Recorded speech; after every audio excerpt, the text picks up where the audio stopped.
My God, Dickie used to phone John every 2 weeks or something like that, all the time. When John was in the hospital, he'd come over and see him, and sometimes John wasn't feeling, well or whatever, and he was maybe asleep.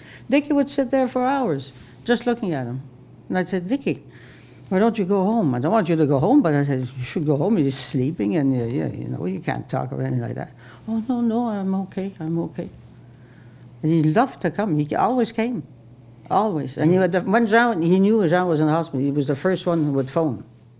What about the strength of the Béliveau women? Again, we'll come back to the strength that you had. I know that I spoke on that Sunday night when we met. I spoke to Mylène, and I said, you have stood here today for 8 hours and you've shaken hundreds, thousands of hands, and you must be terribly tired and very emotional, and you'll come back tomorrow and do this all over again. And her reply to me was, I'm doing this for 2 days. My grandfather did this for 60 years. Yeah. And I think that so completely wonderfully captured. That's right. I mean, who the Béliveau women are. Yeah. I mean, do you draw strength from each other? I guess so, because we were all strong for this ceremony.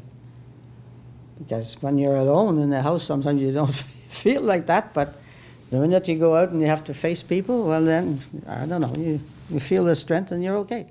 He'd come 3 or 4 times a week just to say hello, and you would take his blood pressure and you would check him. And then one day he said, well, he said, me, I come in here and I have a gin. He says, maybe you should have one too. And I said, oh, no, not a gin. He said, I'd like a beer. Well, it's okay. I'll give you a beer and a tomato. And he says, starting from today, that's on your, what they call it, prescription. That's a prescription. Every night at 5 o'clock or 6 o'clock, you should have a beer with your tomato.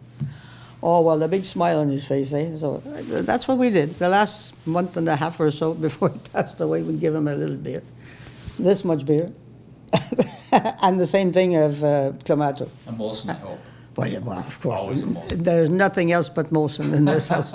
Jean would give you chocolates on Valentine's Day, even though he knew that you didn't eat chocolate. Of course. Yeah? You're not a chocolate eater? No, I don't like desserts either. Okay, but he would give you chocolates, and the chocolates would inevitably not go to waste. No, but they were for him, right? He gave them for me because he knew I wouldn't go out and buy any because he had diabetes. I didn't want him to eat too much sugar. So he said, well, if I give her a box, she can't refuse me to eat it. He'd give me a box, and I never had one.